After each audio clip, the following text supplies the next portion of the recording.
Suldaan Maxamuud Axmed Warsame Guusha oo ka mid ah ismada dhaqanka Puntland iyo wafdi uu hogaaminayo ayaa maanta si weyn loogu soo dhaweeyay degmada Buurtile ee gobolka Nugaal.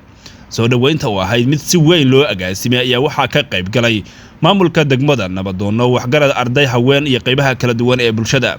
Waxaana soo dhaweynta Suldaan Maxamuud si weyn looga dareemay degmada Buurtile ee gobolka Nugaal. qaar ka mid ah nabadoonada waxgaradka gudoomiyaha degmada Buurtile Sayid Maxamuud Xirsi ayaa suldaanka ku soo dhaweeyay degmada Buurtile. Suldaan Maxamuud, Suldaan Axmed, Suldaan Warsame oo gurigiisii aynu ku soo dhaweynayno ina ka maqnaa muddo meelahaas Kenya iyo meelaha jiray baynu soo dhaweynaynay. Suldaankiina Ilaahay waa inoo keenay. Suldaamadu laba kala leh, reer Buurtile baa iska leh suldaamada wixii ay u dhan yihiin. waxa halkaan maraya waa wada reer Buurtile, ismadana laba kala leh, dadkaana waa isku qoys.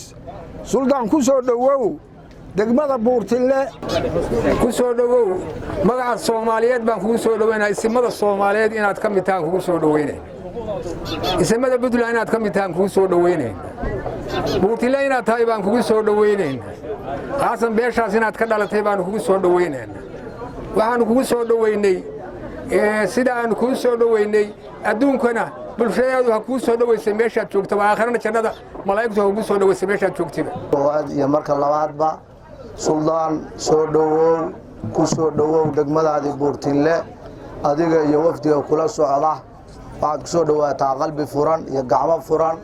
waxay u helayeen reer Buurtile aan kala har lahayn maamul, odayaal iyo bulshada qaybaheeda kala duwan soo dhaweyntaada. Suldaan soo dhawow degmada Buurtile ku soo dhawow.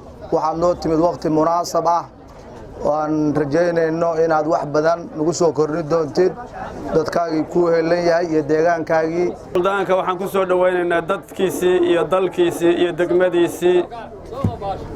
Suldaan Maxamuud Axmed Warsame waxaan ku soo dhaweynaynaa deegaankiisii iyo dadkiisii.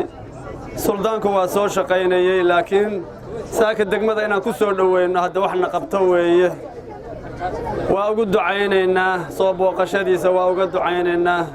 waxaan leenahay suldaanka Suldaan ku soo dhawow degmada Buurtile, ku soo dhawow dadkaagii, ku soo dhawow deegaankaagii. runtii reer Buurtile ma kala harin soo dhaweyntaada, hadday maamul noqoto, hadday dhaqan noqoto, hadday ganacsato noqoto iyo dhammaan bulshada qaybaheeda kala duwan ee reer Buurtile aad iyo aad bay ku sugayeen booqashadaada. aad iyo aad bay u sugayeen. aad iyo aad baan ugu faraxsanahay inaad soo booqatid maantay. waxaan rajaynaynaa insha Allah haddii Ilaahay yiraahdo safarkaaga inuu Ilaahay guul kuugu dhameeyo iyo booqashadaada. Suldaan Maxamuud Axmed Warsame Guusha ayaa ka mahadceliyay soo dhaweynta weyn ee loogu sameeyay degmada Buurtile, waxaana uu suldaanku u duceeyay ummadda Soomaaliyeed iyo bulshada degmada Buurtile ee gobolka Nugaal in Ilaahay dhibaatooyinka jira ka ilaaliyo. waxaan aad ugu mahadcelinayaa soo dhaweyntan deegaanka Buurtile waan meelaha deegaankan ugu jecelahay Puntland magaaladeedii ah. waqti hadda laga joogo dhowr iyo 20 sano baan halkan anoo suldaana ka tagay saan rabaa ugu soo noqnoode. marka insha Allah taala reer Buurtile dadka waa iga xigan waa deegaan. soo dhaweyntiina sharafta badan aad baan idinku mahadcelinayaa. waxaan aad idinku boorinayaa isku duubni iyo midnimo iyo isku xiraan aad dhaqan u leedihiin insha Allah taala inaad hawshaas gacanta ku qabataan. waxaan ku gabagabeynayaa aakhiri adduunka ku liibaan Allah idinka dhigo, Allahna toosiyo insha Allah taala khaatumadeena khayr Allah ka dhigo. barwaaqo iyo roob iyo wanaag baan Ilaahay ka barina, isku duubni Ilaahay ka barina. intayna dhimataan Allah u naxariiso, inta xanuunsan Allah caafiyo, xanuuna iyo dhibaato jirta Ilaahay naga dulqaado, xanuunada dhibaatada jirta Allah nagu soo celiyo insha Allah taala. aad iyo aad baan ku macilinaa. mahadsantahay. wa alaykum asalaam. Aadan Xasan Aadan Ar, Universal TV, Buurtile.